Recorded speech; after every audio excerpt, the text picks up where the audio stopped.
All right, everyone, welcome back. I'm gonna go share the link to the stream. Tower, would you mind telling the production group chat that we're ready to go? Will do. Thank you.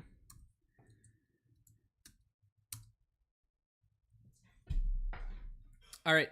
So before we get started, we want to say shout out to everyone who made this happen. Myself, Tower, on commentary, as well as Royal Sabacc was here earlier. Loopy and BK for doing the camera and technical setup, and all the judges and TOs for making everything run smoothly. It's been a great experience. Yeah, it's been fun to be doing some casting here, and we're about to see the Brothers War. The brothers Emmanuel Apodaca versus Carlos here, I believe. Yeah, both these players are apparently pretty well known in the community and have a lot of titles and wins under their belt. Now, is Emmanuel the Sabine player? I believe so. Yeah, Sabine ECL. That's right. I was mixed up. Yeah. Or wait, or is he the Sabine Tarkentown player? No, No, that's Xavier. Xavier's still in it, by the way. He's in the other top 4 match. Xavier's the Tarkentown player. Okay, yeah. I had thought that the Sabine Tarkentown player had a different name, but I just wanted to make sure. All right. Well, this is going to be Quinlan Tarkentown versus Sabine ECL. This is a matchup where, unlike in those Sabine Yellow and Sabine Red matchups, Sabine ECL often doesn't have as many options for evading that ping by playing one costs or whatever. So, should be interesting to see how this goes.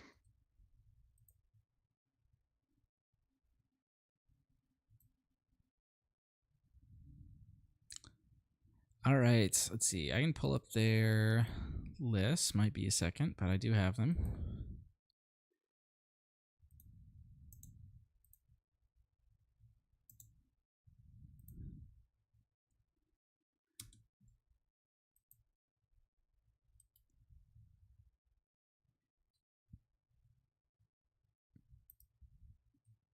So the other matchup is also Quinlan versus Sabine, but it's the Sabine Tarkentown, as we were talking about. All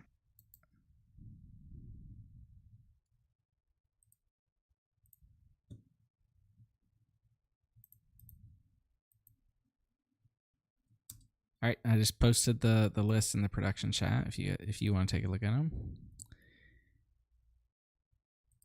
And I can pull them up on stream now also.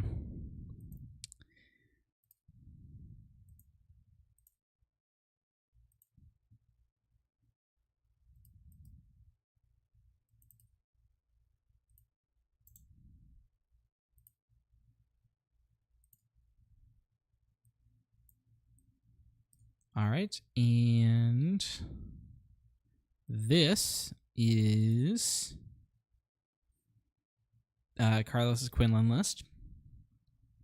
It actually looks a lot different from Loopy's. He's not on the land speeders at all.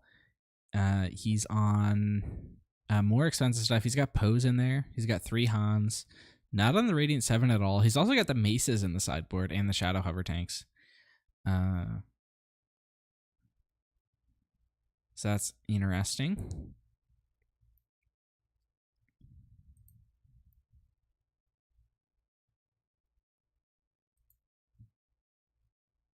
Tower, are you there? Can you hear me? I am here. Okay, great. Taking a look at this list.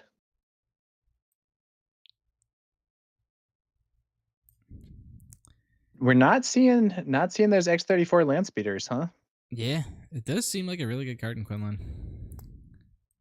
I think it's one of the best cards you can play personally, but you know.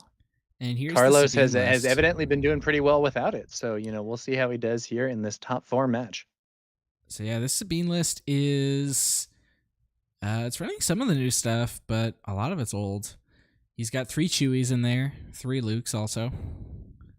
I know we were talking a little bit about whether or not to run those in Sabine earlier. But Emmanuel says yes.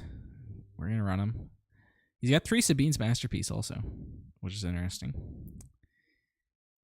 Sabine's Masterpiece is a really strong card, in my opinion. What you're often going to see a playline where you want to lead off with a command unit, and then turn 2, you ambush Sabine's Masterpiece and use the on attack to give it +1, so it's coming in as a 4/4. Very powerful playline in general, and a great way to deal with things like a Falcon start from Han 1.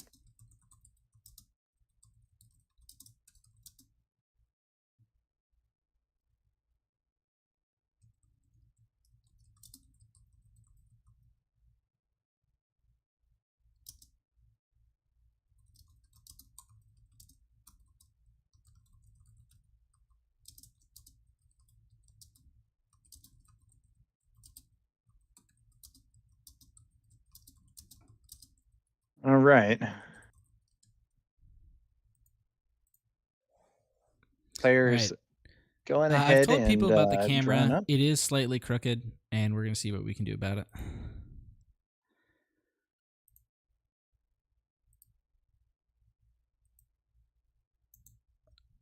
So I think in this matchup, what Quinlan would really like to do is ping and remove Sabine's opening play. That ping plus Tarkentown combination can be very strong, and we'll see whether or not he gets a chance to execute it here.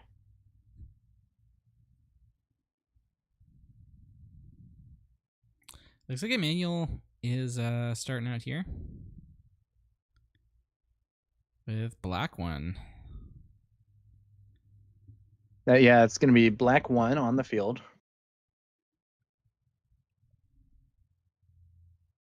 And Quinlan gets the 2-drop. And yep. R2. Crafty Smuggler pings. Wow, yeah. But I think that's a major error from our Sabine player, playing the R2D2 as a pilot onto black 1.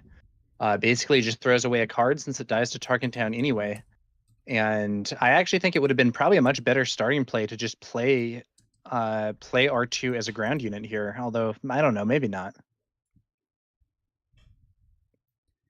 At least the Tarkentown is dealt with, but this is not how you want to start things necessarily.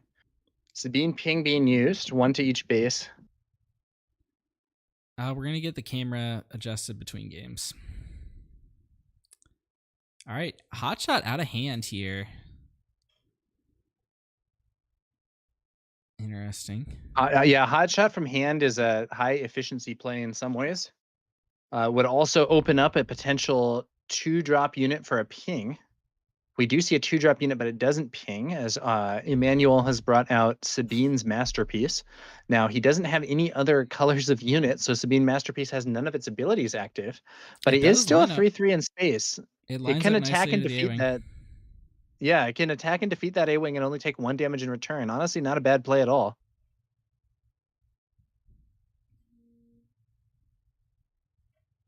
Looks like there's a Darksaber in hand, as well as a Battlefield Marine, and I believe a copy of Wrecker. So I think if I'm the Sabine player here, I think I probably use Sabine's Masterpiece to clear the A-Wing. No, he goes for the base. All right, he says, I'm going to be aggressive. Yeah, I don't know that's how I would have played it, but that's okay. Our Quinlan player is also racing here. Very interesting. Yeah, and he's got more damage on board right now. Yeah, now that Darksaber might change things there, if he can live to equip it. But if there's another Hotshot Blaster or a Surprise Strike, this Smuggler is going to kill Sabine. Looks like there is not. It's just going to be a swing to base down to, I think that's like 12 damage on there now, so 13 HP left. Yeah, probably going to be Darksaber here for Sabine. Buffs her up quite a bit. Oh, but a disabling Fang Fighter shows up to remove Darksaber immediately. And this is why I think this is not a great meta to be playing cards like Tarkentown and Darksaber. The threat of pilots and pilot leaders has led to more upgrade removal than we've seen in most past environments. And playing an expensive upgrade like that is asking for a potential blowout, as we saw here. I think with that, our Sabine player is now far behind, but we'll see how this pans out.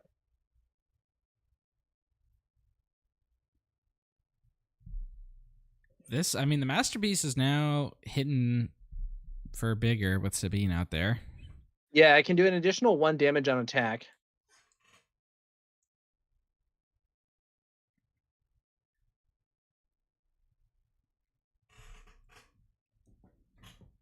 I don't know though. I mean, at this point, like, I mean, at this point, our Quinlan player actually has lethal if you incorporate Quinlan's flip as a potential factor as well. Yeah, Emmanuel does have a number of ways to kill that A-Wing, though. True. Yeah, it looks like it's going to actually be blue leader ambushing the A-Wing and clearing it, staying on the board. Nice, efficient play, but he's pretty far behind. I don't know that it's going to be enough. Now, this does also mean that he has a green unit on board for Sabine's masterpiece. So at this point, the masterpiece could give out an experience when it attacks and also deal 1 damage to a target.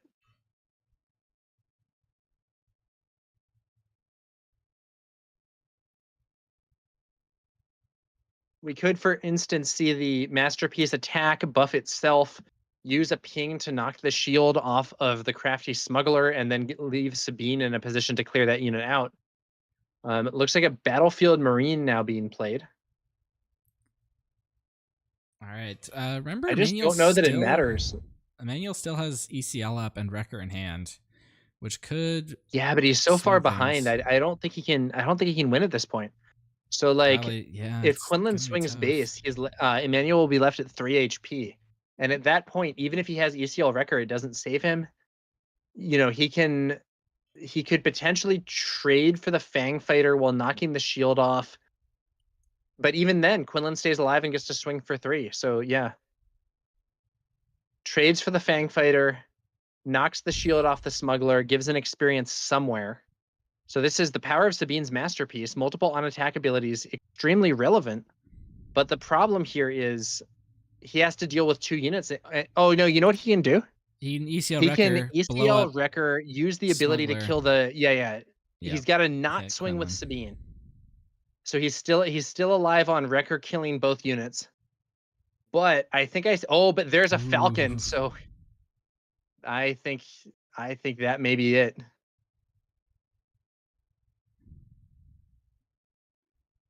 I don't know what. Yeah, 24. Yeah, so ECL Wrecker doesn't save the day anymore. Yes, it would kill both those ground units, but it leaves the Falcon on the board to close things out, and I think that's going to be game over.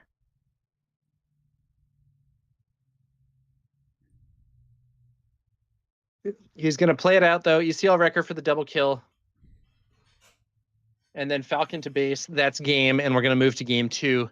See whether or not Emmanuel can do a better job with Sabine the second time around.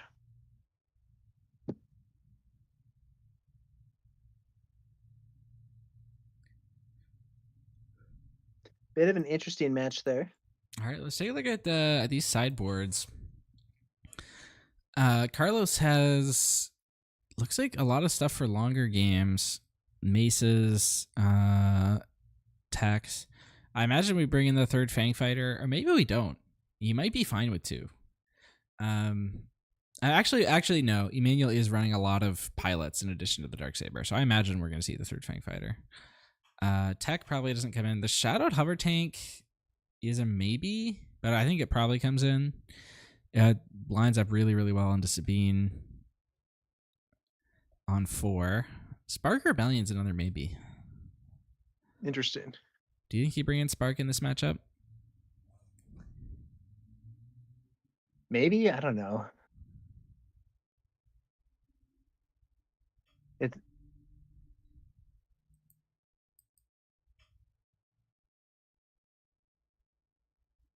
All right, let's take a look at Emmanuel's sideboard.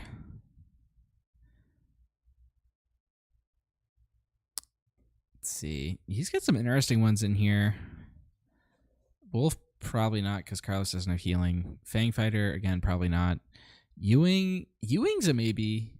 Sundari's a maybe. Bright House a maybe. I could see bringing in any of those. Is there anything that you want to bring out? I'm probably bringing Darksaber out. The pilots maybe stay.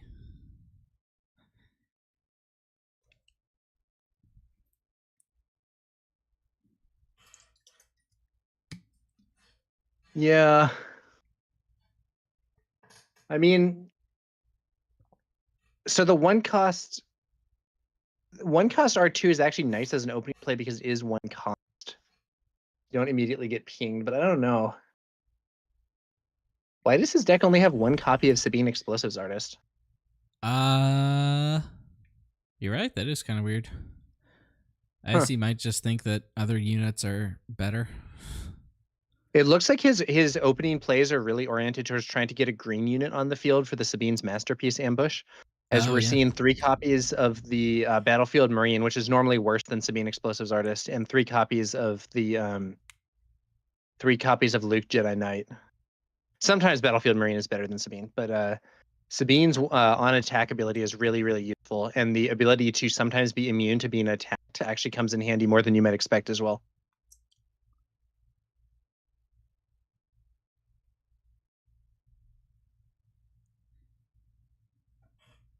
Bright Hope is a really interesting card to me in this matchup because of the Falcon, mainly. It blocks that off. Could be a nice defensive play. The Sindari Peacekeepers help if the match turns into a race. Yeah. Doesn't seem like this is a case where they need disabling Fang Fighter here. Top 8 Gamer says, I don't think I've ever heard people say Sabine is better than Battlefield Marine. Sabine Explosives Artist is one of the best 2-drops in the game, in my opinion. It's worse than Battlefield Marine defensively, but that on-attack ability sometimes makes it substantially better offensively. It really it depends on the matchup and the situation, but especially with the 2-cost 2/2 shielded profile being so common, Sabine Wren Explosives Artist can deal with that very effectively. And now let's be real, Battlefield Marine's really good. I'm not saying Battlefield Marine is bad, but the Sabine Explosives Artist is pretty sweet. All right, and again, it looks like Emmanuel went first and opened. I mean, going first into Quinlan is kind of risky because he opened his Marine. Carlos played Sabine, and then Carlos Tarkentowned it, which is pretty much exactly kind of an unfortunate start here for Sabine, but that's one of the main things this Quinlan deck is built to do. And that's why having those 1-drops for some of those other colors of Sabine can, in my opinion, be a more productive tactic. But we'll see whether or not Emmanuel can recover from losing his starting play here. All right, red 5. I haven't been here all day. Has the meta looked healthy, or is Quinlan Sabine taking over? They're definitely like... Yeah, that's a really unfortunate play. They've been the top 2 decks, but there's been lots of other stuff showing. We've had a different deck almost every match. Yeah, we've had a fair few different matchups, Josh. Yeah. So Emmanuel in a lot of trouble playing a Fleet Lieutenant with nothing to buff, and Carlos just trades Sabine for it. So Emmanuel definitely pretty far behind right now, not managing to land that early damage that he's trying to do, not managing to even get any sticking on the board. We'll see how things continue, though. Not over yet.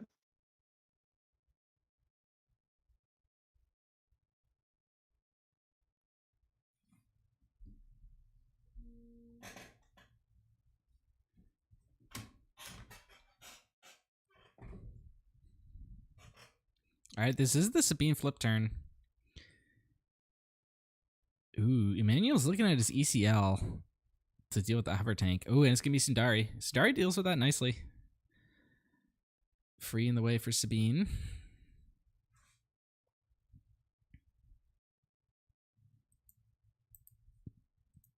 Let's see here.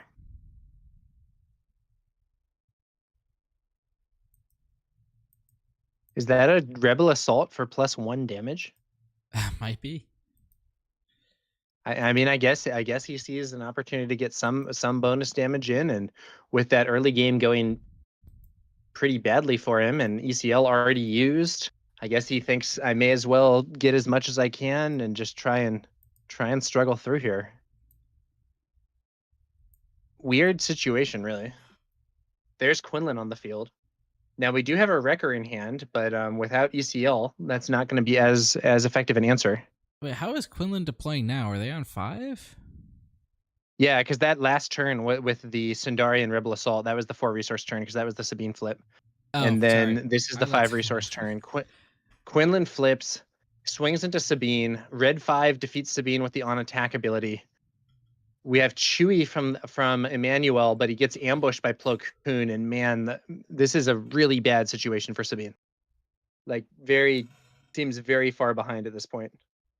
Yep. Without ECL up, this one's going to be hard to come back from. Yeah, absolutely.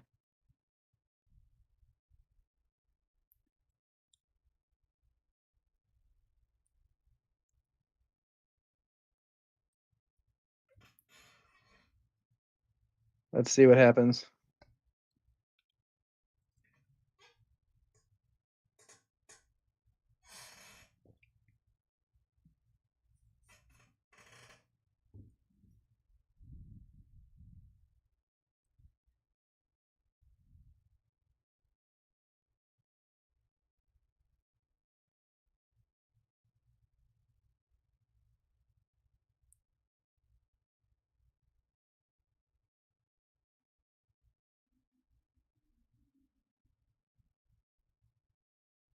All right, he does have a wrecker. Yeah, Wrecker clears Plo Koon. It's something, but it's not I think what he really needs. I mean, I don't know what he really needs here. We could easily see so Quinlan could actually trade for Wrecker here. We could have no, it's not quite a trade. It would require because that Tarkentown's already used. So he might just want to put more damage on base. Yeah. If he can get that Han Solo Reluctant Hero, that can clear Wrecker. Yeah, or if I was thinking at first that Quinlan could swing into Wrecker and be followed up by Red 5, but that's not possible here. All right, Poe, that's pretty big. Yeah, I mean, Wrecker can trade for that, but it is a powerful unit on the field. Yep, Wrecker would have to die also. I think we see a Bright Hope in Emmanuel's hand, so we know those came in. And it looks pretty nice into the red 5 at the moment.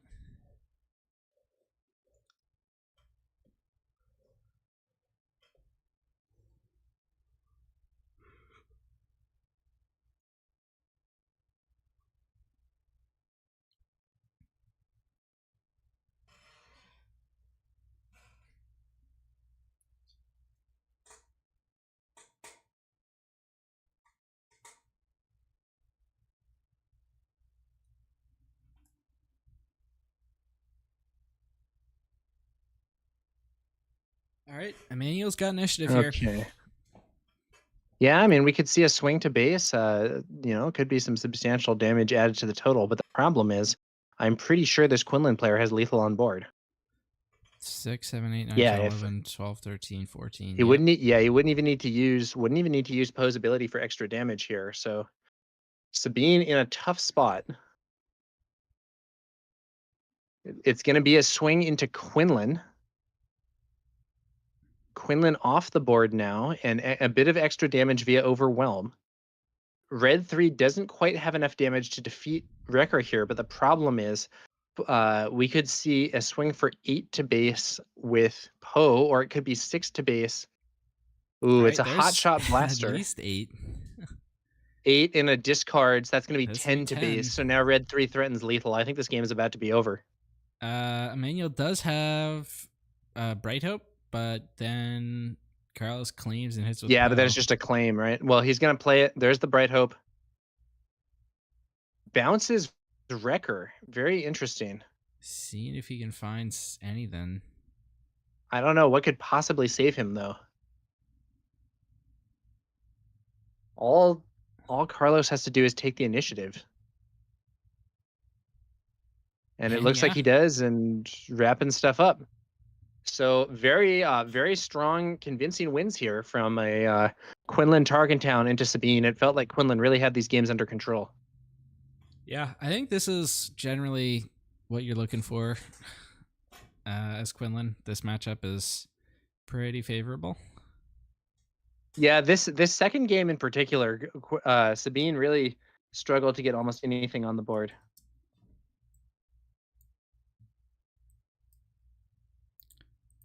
Oh, I have the round showing top 8 this whole time. This was top 4.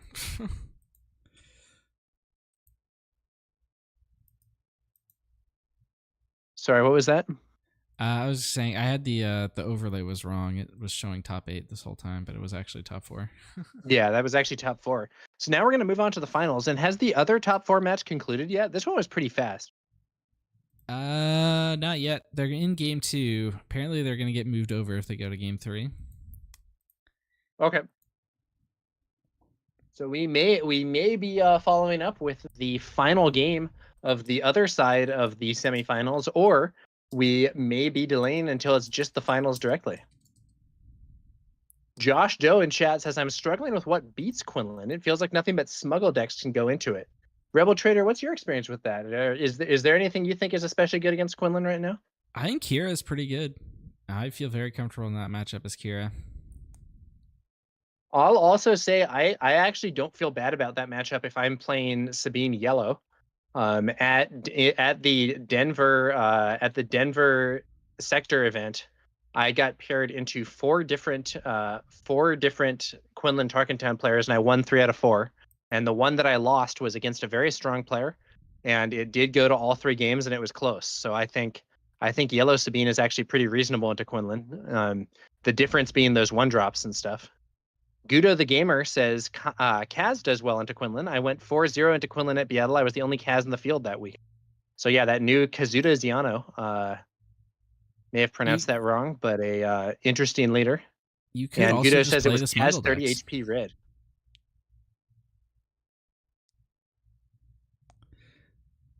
Josh asks, what are you doing to win? So as Sabine, what I'm doing is I'm trying to play multiple small units to dodge underneath his Quinlan pings. So if he starts out and he's thinking he's going to ping off my starting play and I play 2 1-drops, I'm feeling pretty good about that. Especially if I can play like cartel turncoats and stuff. And Guido the Gamer saying that with the Kaz deck, it's trench run, burst damage for a cause. Yeah, Kazuda plus Trench Run or Heroic Sacrifice is a very strong combination. I have a video explaining that, but you basically get to ignore the downsides of those cards. Yeah.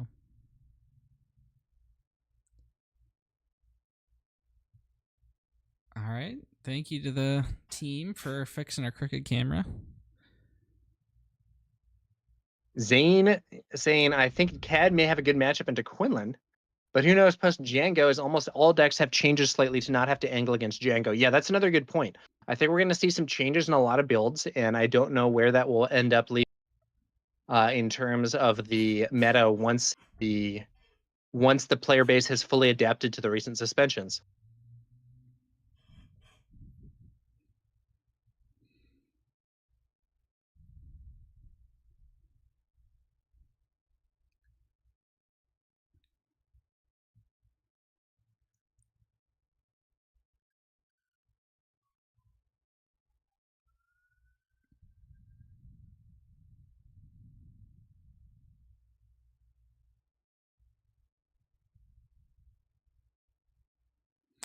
All right. We're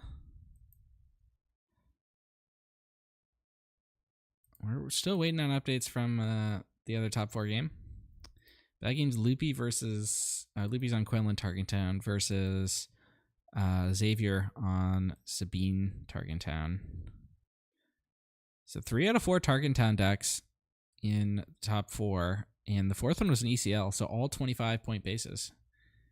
It's like we're back Very in set 1. Back in set 1, nobody was running 30 health. Yeah.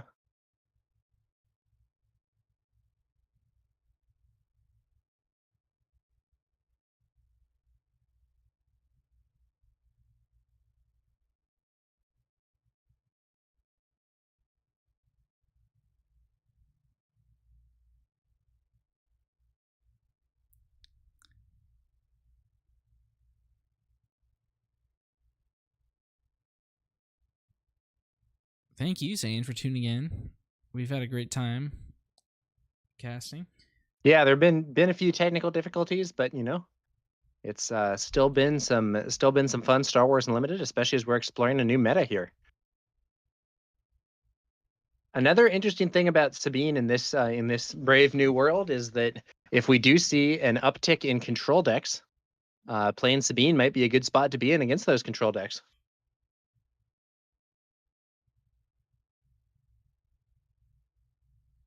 Yeah.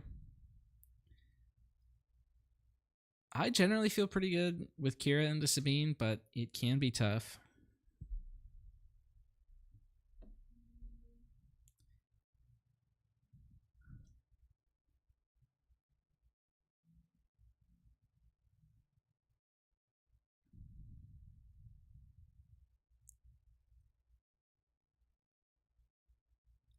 Let's see. What are some decks that we didn't really see today that you think might be good into the meta?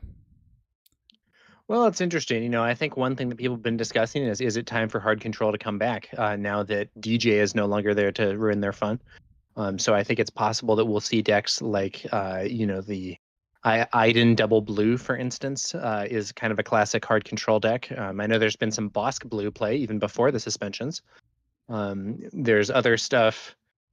You know, you could potentially see some of the like longer game Palpatine decks. In general, I think the removal of DJ probably favors later game leaders, as one of the main things that was so strong about him was his ability to prevent your opponent's leader from flipping on its normal time, especially if they had one of those ones that deploys later on in the game. I don't know whether or not we're going to be seeing like set one Vaders come back and so on, but if nothing else, I suspect we're going to have a few players playing those at the upcoming major events in order to try to win that free showcase, not available otherwise. Yeah. Yeah, I also think the late game leaders are gonna be big. Palpatine, Yoda. We saw one Yoda in round 1 today. SOR Vader Blue. Yeah, that one could come back as well. The hard controls. I think soft control also is maybe even better positioned because at least for the moment right now, what's getting played is like Sabine's, Quinlan's, Hans, and I think soft control matches up a little bit better into those.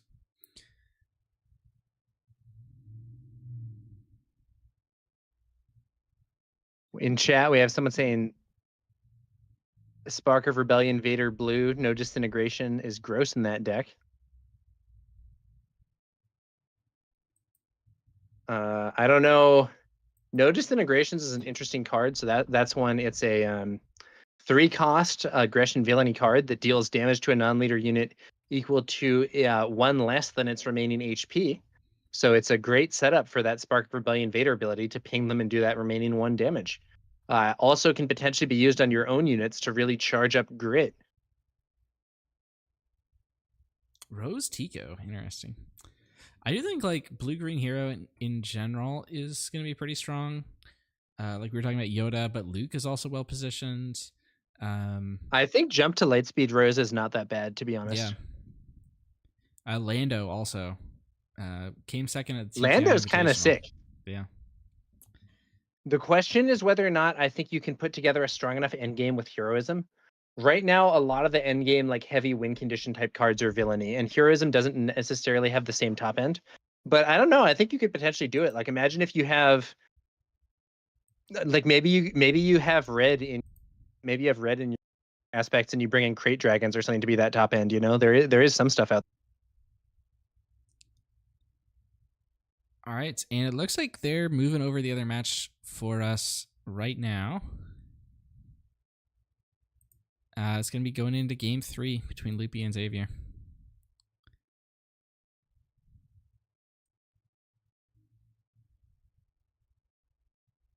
Yeah, let's see here. So this is going to be the 3rd game of a 1-on-1 match. Is that right, Rebel Trader? Yep, exactly. Should be interesting to see how it goes.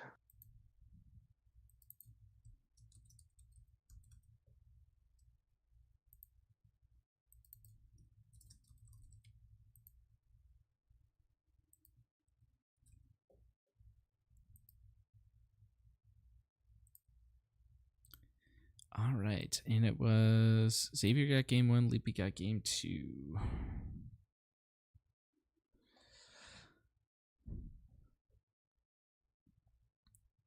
Xavier has been on stream twice, and I think he lost both those games. Oh no, he ended up winning the second one, didn't he?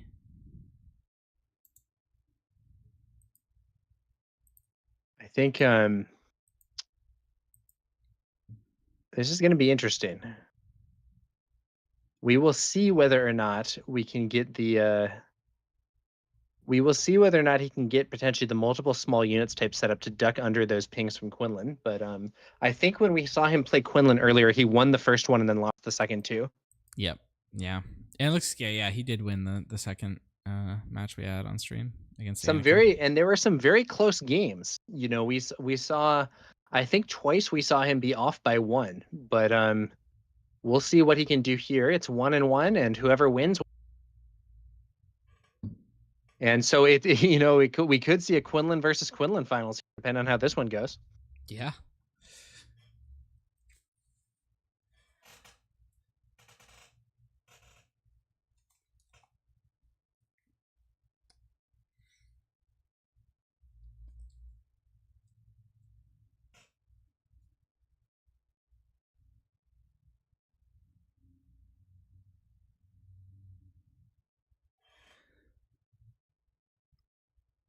All right, what do you think this matchup really depends on?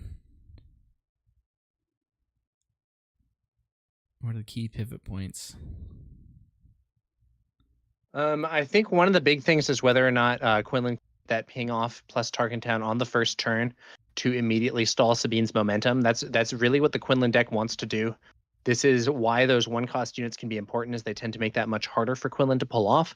Although in some cases, Quinlan can still clear that type of unit if he's running cards like Daring Raid. It should be interesting to see exactly how it goes. Another interesting aspect of this particular matchup is that I believe the double red Sabine has less reach in this incarnation than some other Sabine builds. So may not, like, if we get the situation where Sabine stabilizes at like 18 or something, it's a lot less likely that we have the Sabine deck making some kind of double for a cause comeback or whatever. In fact, I believe this deck isn't running for a cause I believe in at all. Yeah, it's not. Let's see. Oh, I can try and get the list.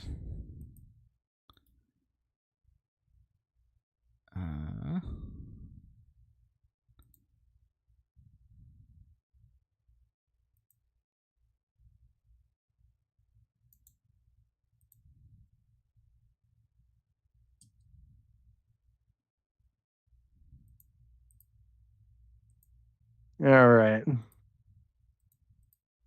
There's the fist bump, and here we go. The final battle here. All right. I'll go ahead and show this list real quick. This is Xavier's list. Running most of the things that you would expect. We've seen him a couple times on stream today, and it looks like they're getting started soon, so I'll close it quick, but take your screenshots now. You can always rewind and find it again later. And it's also all right. The winner of this so will move on to the finals. If Loopy wins this, it's going to be a Quinlan mirror in the finals, and if Xavier can take it down, then we're going to have a essentially a Quinlan Tarkentown versus double red Sabine. Let's see how this goes.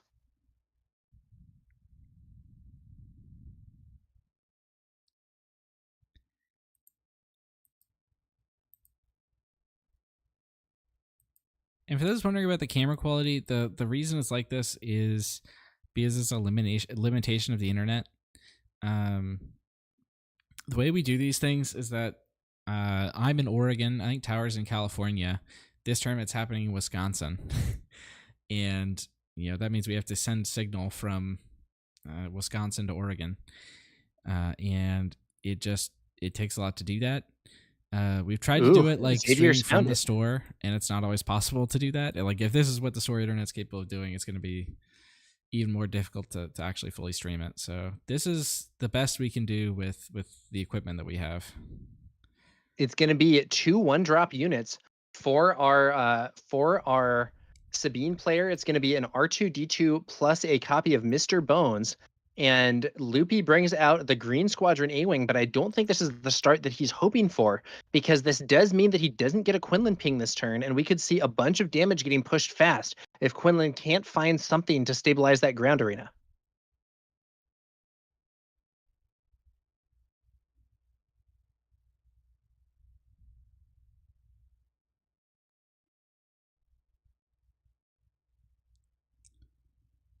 And yeah, again, it's Xavier's able to arena dodge here. So he's got 2 things in the ground. Loopy's got 1 thing in space. Benthic is going to attack. Oh, sorry, that's not Benthic. That's Mr. Bones. I was going to say if it was Benthic, he couldn't trigger on the R2.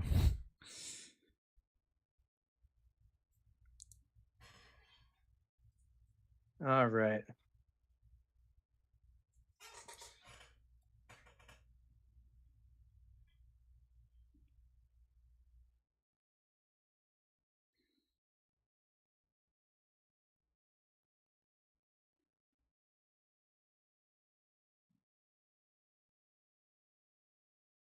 Lots of ground threats here, and our Sabine player playing card after card. An A-Wing of his own. Now that does, of course, the Quinlan's A-Wing can just clear that out, but it will use a precious action. And now what is this? Are we seeing? It looks like that R2-D2 swinging in for 1 damage to Sabine Explosives Artist, and then Tarkentown being used to clear R2 off the field and leave the ground arena firmly in Sabine's control. This is looking like a very good start for Xavier here. It is. What's the unit on the right there? The far right or the top of the screen? Yeah, I can't quite tell. Is that it's a glare? Soldier of the 501st maybe? Or a Benthic 2 tubes or something? Yeah, I think it was a 1. I think it was a 1 cost because he played both it and that A-Wing. Yeah, it would have to now be of 1 course cost. Yeah, now of course we see Loopy's A-Wing clearing out the one that Xavier just sent onto the field. But that does leave that ground arena wide open for a lot to be pushed through, including a potential swing from Sabine herself, who will be able to deploy this turn.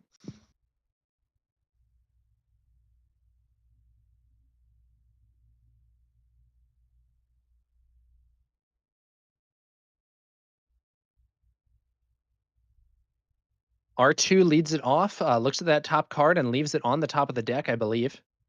6 damage now on Quinlan's base, leaving only 19 HP remaining. Kira on the field, showing Heroic Resolve and Daring Raid. Yeah. Not a huge hand here. Now, I think our Sabine player might have been hoping to play his whole start firing off Mr. Bones' effect, but that's not going to be possible, as one of these cards will cost more, and he wants to spend all his resources to play it, or just play the other card. Well, they're both 1 Now, of cost, course, there right? could So be he a could play smuggle both. scenario. No, because it's +3 from Kira, right? 3, So it would cost right? 4. Yeah, that was Yeah. +2. Nah, it's all good. Now he could potentially have a copy of Arm Teeth here, I believe. I think we saw that from him earlier. Arm to the Teeth would smuggle out for 4, and that would be all his resources, but it would allow a potential on-attack buff to an additional unit. Ping from Sabine. Man, I would not like to be Loopy in this scenario. All his resources are spent, and he's still staring down a bunch of swings, plus at least a play from this Sabine deck. Judges tell us it was Heroic Resolve that was named. Heroic Resolve was named. Okay, so that would leave him with a Daring Raid in hand. Or he could play the Heroic Resolve for all. Honestly, in this situation, I might just play the Heroic Resolve for all resources onto Sabine, though of course if you have an Arm to the Teeth and resources, that would be better. No, this is the correct. This is correct for the game wins and losses.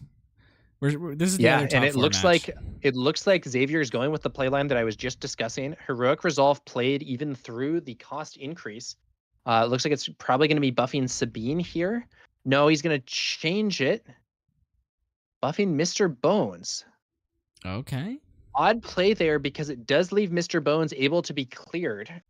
Yeah. By a swing from Kira, but maybe the plan there is that it's a setup and then Kira can be removed by R2, but I don't understand the value of that play.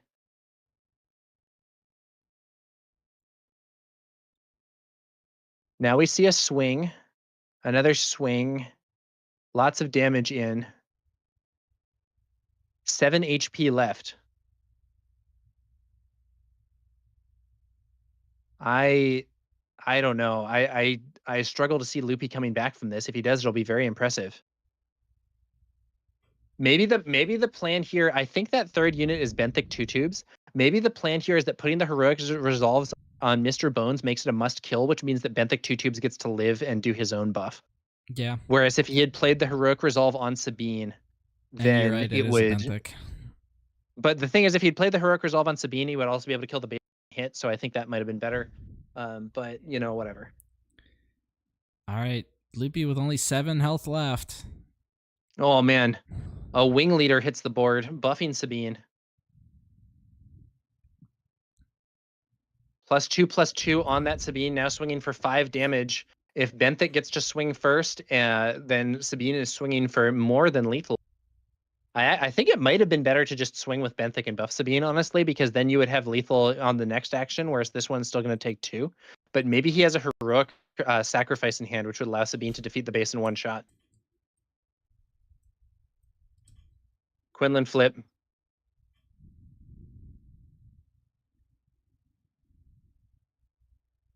Big damage to the base. I don't think he's managed this at top efficiency, but I don't think that it matters. He is very close to lethal. He will very likely get to do at least 1 damage. Even if the next attack kills Benthic, R2 still gets to swing. And then at that point, if Sabine lives, that's it.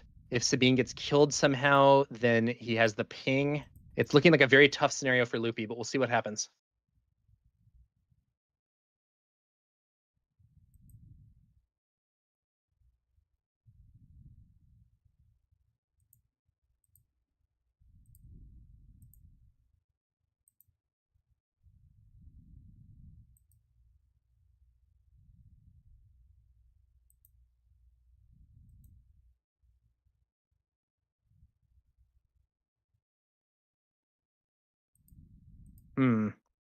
Quinlan goes for a swing, clearing Benthic 2 tubes.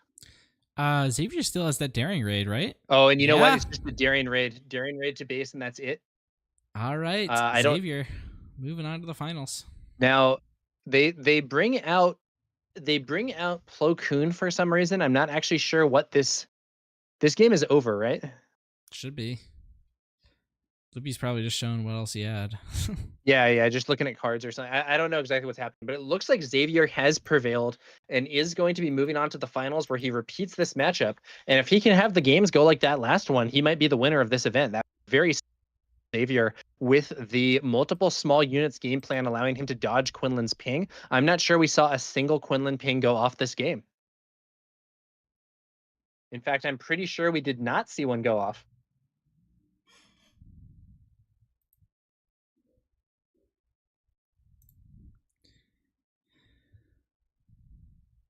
All right, so our next match is going to be Carlos versus Xavier. It's going to be the same matchup again. So Xavier, after fighting through that difficult Quinlan matchup, gonna have to do it again for the finals. Yeah, we'll see what happens, but I do think that if you have to play against Quinlan and Sabine, having one of these decks that has the ability to play a bunch of 1-drops is a lot better than having to walk into that Quinlan ping in Tarkin Town with a 2-drop on the first turn.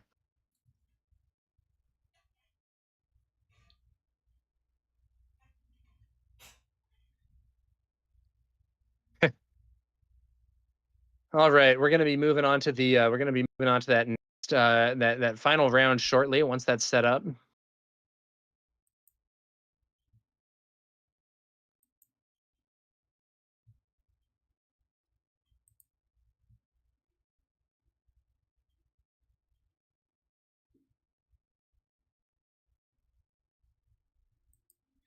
All right, so we should be moving into the finals soon. I guess we can talk about some other stuff that's going on. If you're watching on late night the late night stream in about 2 hours. Loopy is going to have on Ryan Warner from Rebel Resource for the regular late night stream. Next week, it's going to be across the network, showing up as a guest.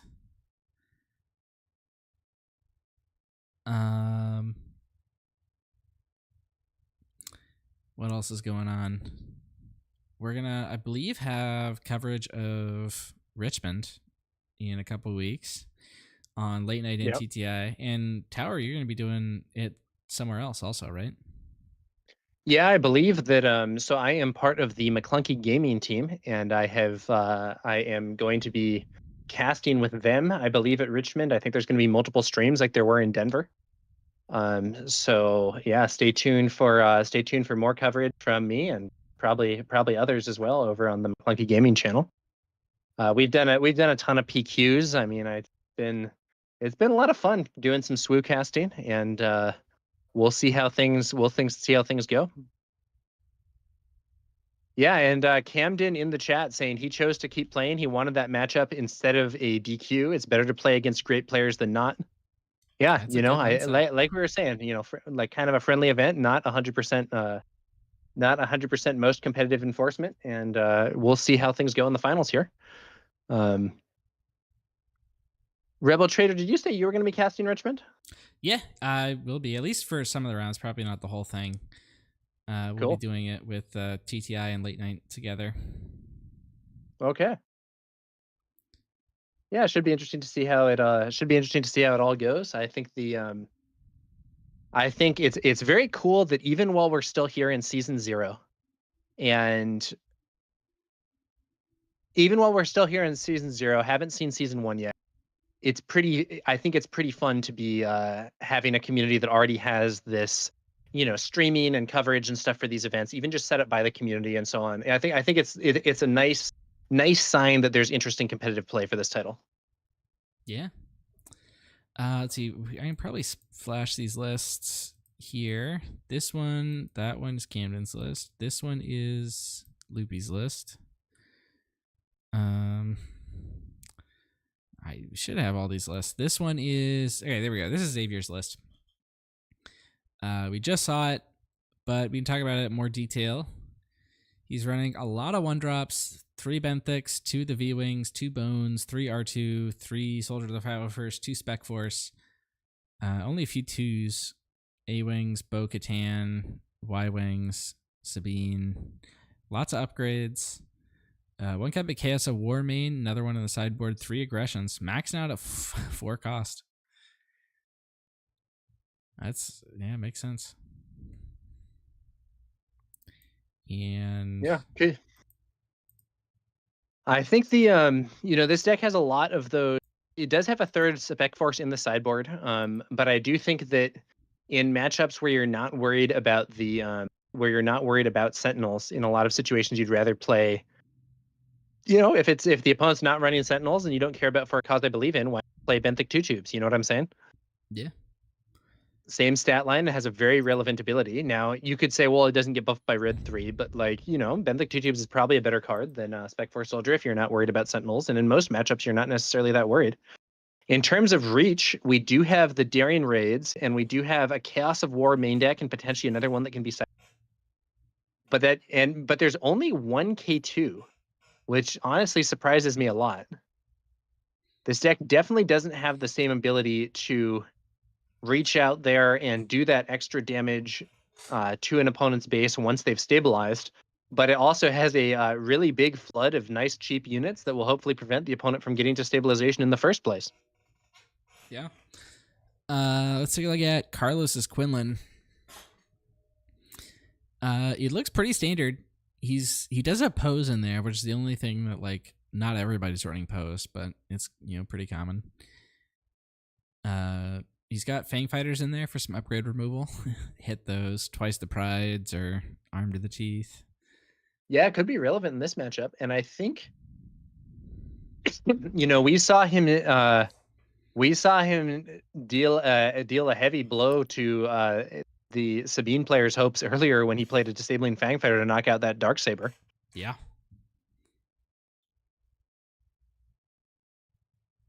Bamboozle's in the main deck also. Interesting.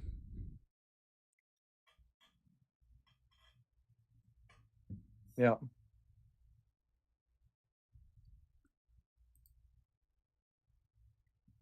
All right, I think we should be getting started here pretty soon.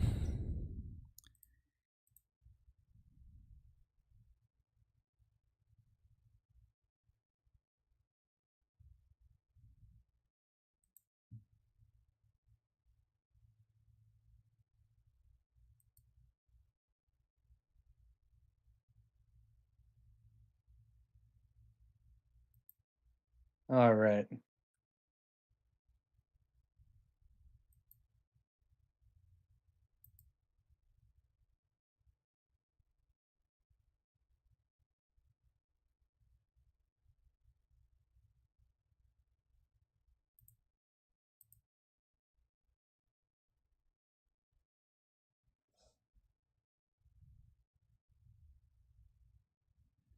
All right, and we're getting started here with the finals of the Madison, Wisconsin 1K. 34 players, down to 2. Yeah. 2 enter, only 1 leave. Sabine, Explosives Artist, leading the game off from our Quinlan player. Honestly, a quite reasonable play here. A very strong card. And we do have the multiple small units from Xavier, but we are going to see potentially one of those units being cleared out by Sabine before it gets a chance to attack. Yeah, it looks like a Soldier of the 501st. I think that's a Benthic. Hard to tell through the glare. Yeah, I believe it's Soldier of the 501st and Benthic 2 tubes.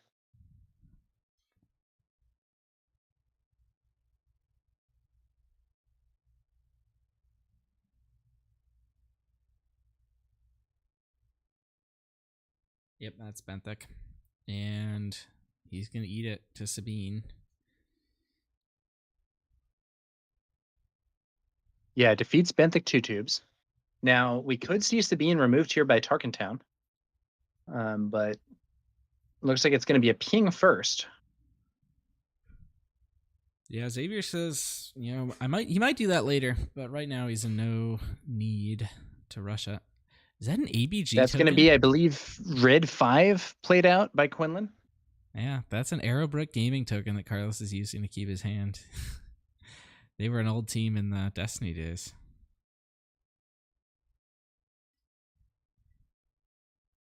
It's going to be a Sabine and one of those, what is that, Crackshot V-Wing units from earlier? Yep. And then, very interesting. I didn't expect to see Soldier of the 501st swinging into Sabine there.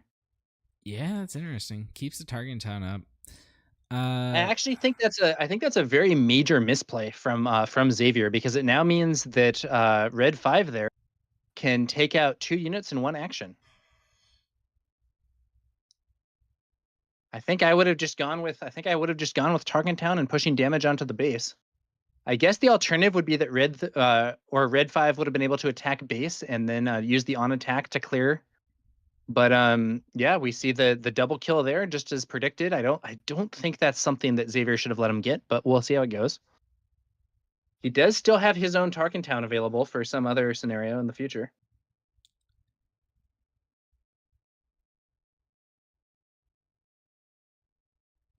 Yeah. For those of you that weren't around Destiny, ABG was kind of like the Bothan network of Destiny. That's not exactly analogous, but like kind of like KTOD. But I don't want to say they were the KTOD because Bobby was also around at that time.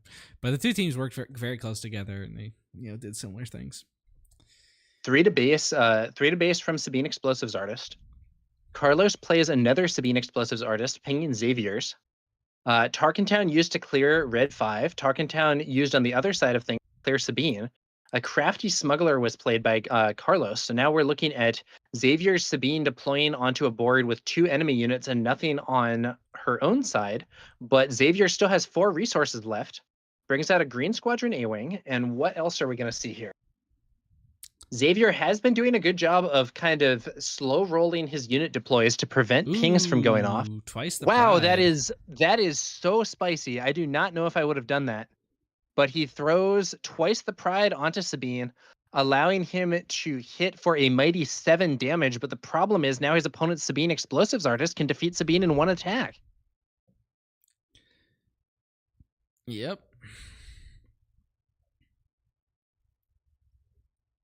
Well, we'll see how this goes.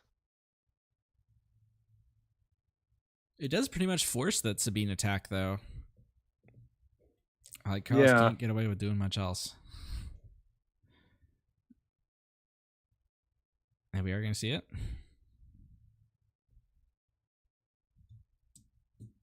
Yeah, there's that trade, kind of as predicted there. And it's going to be red 3 on the field now. If there's a Falcon here for Carlos, Xavier could be in huge trouble. Yep. It's not a Falcon, but it is, I think, a Waylay. So slightly greedy to play that red 3 before swinging, and he ends up paying for it by not getting a chance to make the attack.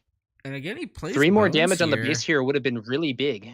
Bones is vulnerable to plays just Mr. getting knocked out by the Yeah, shield Mr. here. Bones just gets taken out by the crafty smuggler.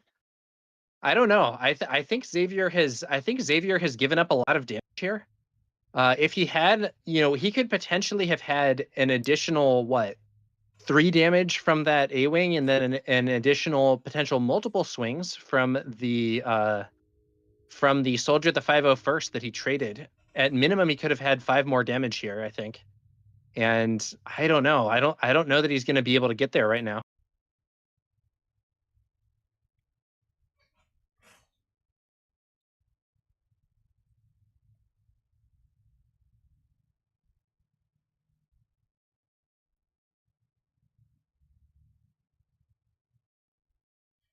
Okay, so the Hotshot Blaster on Quinlan making him swing for 5, but red 3 swings first. 16 damage on Quinlan's base, 14 damage on Sabine's base.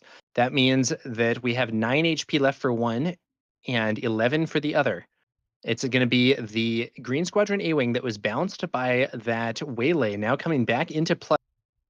If we have that off aspect Rebel Assault in hand for Sabine, I think that would be a kill here. Is that correct? 3, 4, 5, 6, 7, 8, 9. Yeah, it would be. I think it's exact lethal. So we could potentially see an abrupt claim, but I don't know if he has it. It's only a 1 of in the main, so not guaranteed, Yeah. certainly. Oh, Bo-Katan. So Bo-Katan, double red Bo-Katan is a 3/3. And when defeated, you draw a card for each base with 15 or more damage on it, I believe. So if this Bo-Katan, Xavier will actually draw 2 cards, which might be quite a boon at this time. Yeah.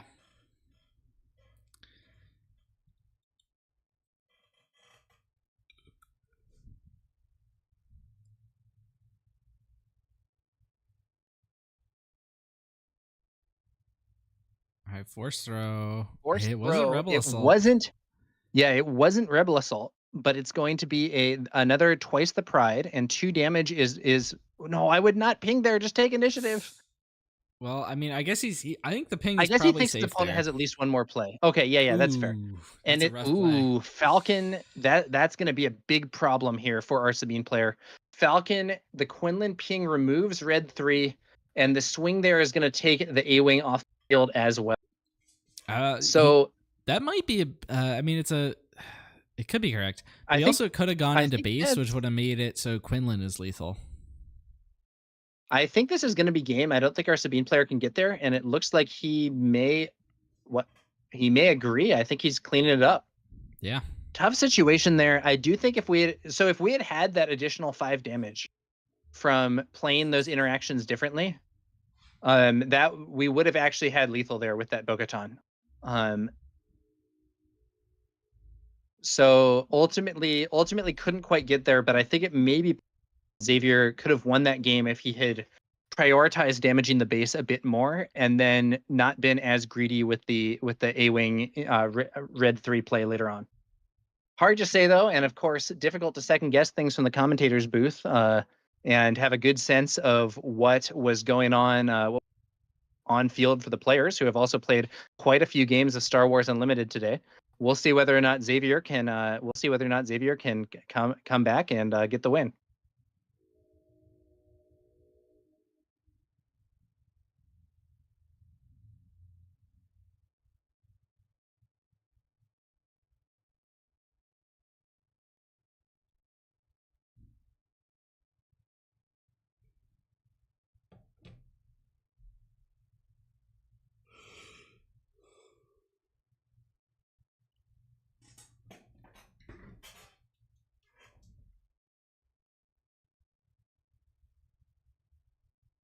If it doesn't trade Rebel Soul, it would have been lethal from Sabine. Yeah, it would have been. Assuming Bo-Katan is Rebel, which I'm pretty sure she is.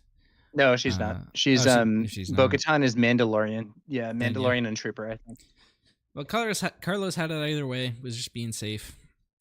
I mean, he probably knew if Xavier didn't have it, then he didn't have it. It didn't really matter where he attacked with Falcon, but killing the A-Wing reduced some options.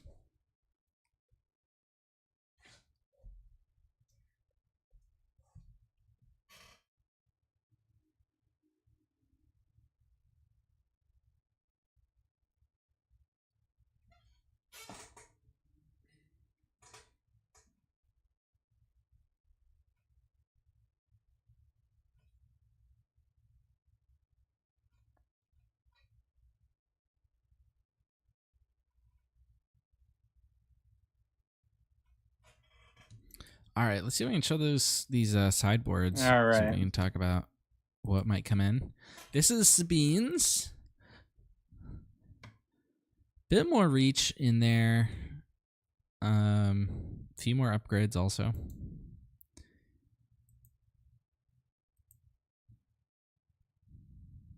Do you think you bring in Chaos of War in this matchup? No.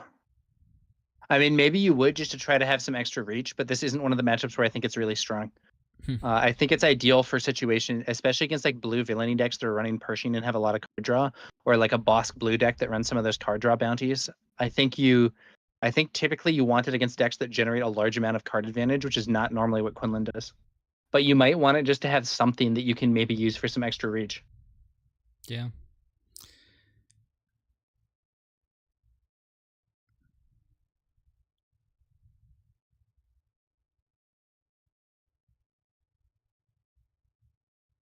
Yeah, I remember last PQ I was at, I was playing Kira and I ran into someone playing Kylo Red that was also running Chaos of War, and I got hit bad by it in game 1. And in game 2 I was like, I'm not playing Pershing. I'm not drawing any cards. Ended up working out. All right, this is Carlos's sideboard.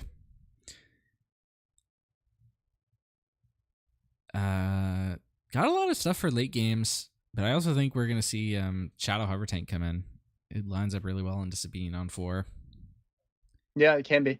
Especially if the Sabine... Now, there are some answers. We could see like a Heroic Resolve buffing Sabine, allowing her to clear it and remain alive. But even then, you would then be in a spot where you're not getting maximum value of that card on. I guess what you would really want is something like, a smaller unit that can be sacrificed to remove it, or a Wing Leader buffed Sabine or something like that. Yeah. All right. I think we're getting started here pretty soon.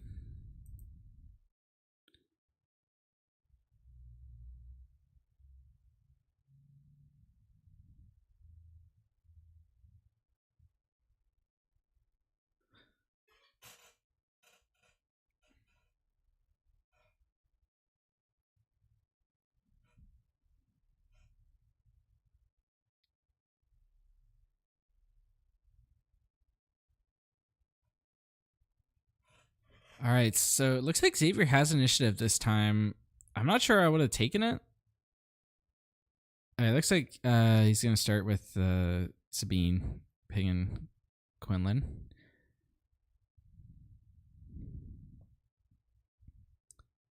Carlos is going to start with the L3, and Xavier's got one drop there and another 1-drop. Can't quite tell what one that is.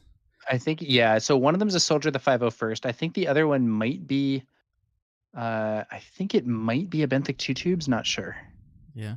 Now, L3 could, of course, be in a good spot to... No, it's actually a Mr. Bones. It's Benthic, I think. No, it's Mr. Bones.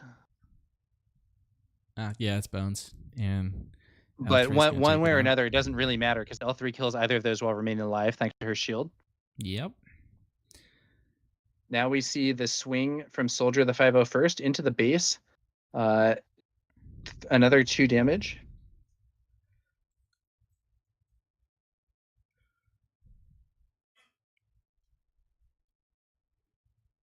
Now, what unit is that? It's a Sabine, I 2-cost. think. I think Sabine. Sabine, and then on Xavier's side of the board, we have a Fighters for Freedom. Fighters for Freedom, and avoiding the pings once more. 1 cost. He does have a Hotshot Blaster in hand. He gives the Hotshot Blaster to L3. That does mean L3 could now trade for either of these units, but it means that the Sabine player is going to get the initiative here.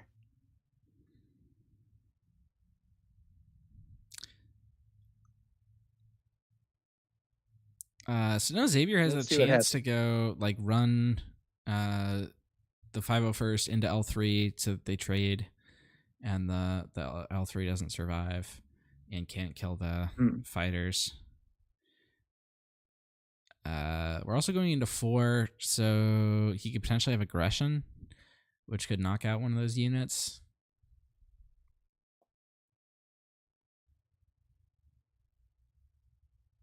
Yeah, let's see here.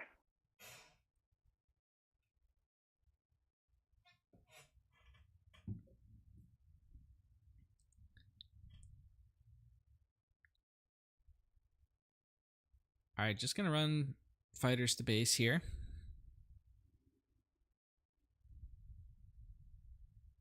Okay, so we're up at 6 damage on Quinlan's base. Now, this is interesting. L3 uses that Hotshot Blaster to take out the Soldier of the 501st. Still alive because the Soldier of the 501st is a 1/3 with raid 1. But it also creates a scenario where Tarkentown can be used here to remove... Tarkentown can be used here to remove L3. Yeah. Crackshot V-Wing. Ooh. Red 5, very relevant here. Pings. That ping is going to allow Tarkentown to be used to clear the Fighters for Freedom, but they're getting extra value with another Soldier of the 501st being played and then resolving a ping from the Fighters for Freedom, extra damage to the base. Now, we are in a situation where that red 5 can swing into base and use its on-attack ability to kill the Crackshot V-Wing.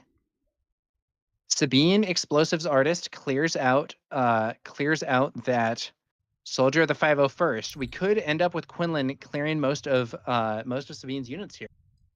Yeah. Sabine hits the field, still 2 resources. Xavier still has Tarkentown, so he can. Once again he goes for this, in my opinion, extremely dubious. In my opinion, extremely dubious Twice the Pride. Does allow Sabine to hit really hard, but it also puts her in 1-hit kill range. I don't know that that's worth it, but maybe it is. And Tarkentown now clearing one of these units. Okay, so the L3 with the pistol is removed. So we could see the Sabines trading here, and then we could see a swing from the V-Wing. I don't know. Yeah. Maybe the Twice the Pride is worth it here. Yeah, twice the problem is that it makes Sabine easier to remove.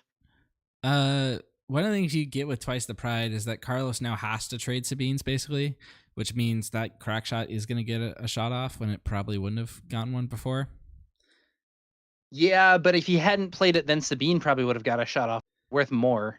But also the previous one would have been worth less, and maybe he would have had Plo Koon or something anyway. So, like, I don't know. Maybe that's a good play. It seems risky, but, you know, he's got to kind of go all here. Does he have some kind of attack buff for this V-Wing? At minimum, he can just swing in for 2 more. Normally, 18 HP at this place would be pretty good for Sabine, but the problem is that this double red deck does not have For a Cause. Looks like he's got aggression, and I can't tell what the other card is. Yeah.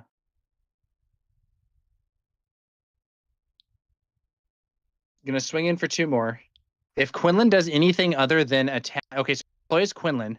So what we could see here is aggression, kill red 5, ready that unit. The problem is if Quinlan plays any unit, he can ping off the V-Wing with the ping now that he doesn't have to match costs exactly. But we could see aggression to kill the red 5 and draw a card, maybe? I'm not sure.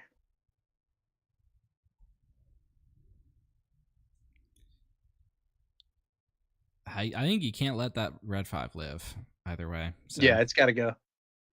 And there it is. He opts for the defeat and draw, knowing that his own probably get pinged off. It looks like he picked up a second aggression. I mean, aggression's a good card, but it's not ideal here when you don't have a board. Or no, I think that A-wing was. hits I field, think I pings saw off the him. V-wing. I think I saw him moving it to discard. That wasn't what he drew. Initiative taken. Quinlan swinging into base. Falcon swinging into base. So Quinlan now with total board control, but not a lot of HP left on the base. And this is one of those scenarios where you would really want to be going for a cause I believe in, Chaos of War, whatever you might have for that extra reach in your deck. And I don't know if Xavier's deck has enough reach to allow him to win here, but we'll have to see.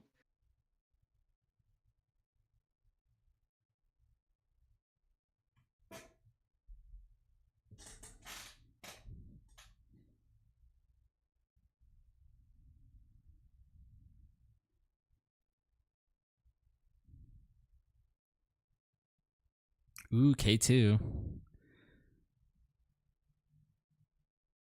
K2SO is one of the cards he most wants to see here. Yeah. If Quinlan defeats K2, there's still going to be 3 damage to the base, which will get him closer. And if Quinlan doesn't defeat K2, K2 can swing for 4. We could potentially, if there's a heroic sacrifice in here, heroic sacrifice on K2 actually wins the game in one shot. Because the combination of the bonus damage from the heroic sacrifice and the when defeated effect would actually win things. But let's see what happens. 3 to base from the Falcon.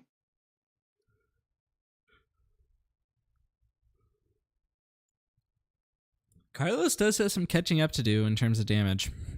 Sabine ping, only 6 HP left. Even if Carlos kills K2, we could see another Sabine ping plus a Darien raid ending this game. Yeah. Is that, I think, Mr. Bones for Xavier? Yeah, I think that's a Mr. Bones, another threatening unit. The problem is it's not threatening enough. It gets pinged off the board. Mr. Bones is 1 HP is really unsuited for this sort of scenario. We can see another 6 damage here from Quinlan and that Cassian that just got sent in. So that would leave 21 HP on Sabine's base. And now both players are in this, if I have a buff, it's lethal territory. Yeah. All right, Xavier. What does he have? I don't see an event there in Xavier's hand. I think Carlos has got it. I think he might have a heroic resolve, which gives him a chance to win if Carlos doesn't have a pump or a way to deal with the K2. Yeah, so if he plays a heroic resolve and Carlos doesn't have either a pump or a way to kill K2, he can heroic resolve K2 into the base and win. But does he have it? 1 heroic resolve. Okay, is there an answer? Yes, the hotshot blaster on Quinlan comes in for lethal. Carlos wins the game. Good game. And with that, he wins the tournament. Congratulations, Carlos. And congrats, Xavier. Well played, Carlos, on Sabine, or I'm sorry, on Quinlan Tarkentown, defeating the Sabine Tarkentown in a 2-0 final match.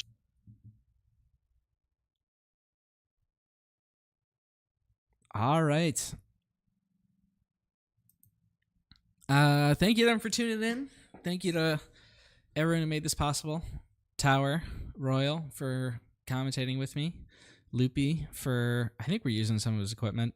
Brian, owner of the store, Misty Mountain Games, who I think we're also using some of his equipment. Might actually even be all of his equipment. I'm not actually sure whose equipment we're using. Some combination of Loopy and Brian.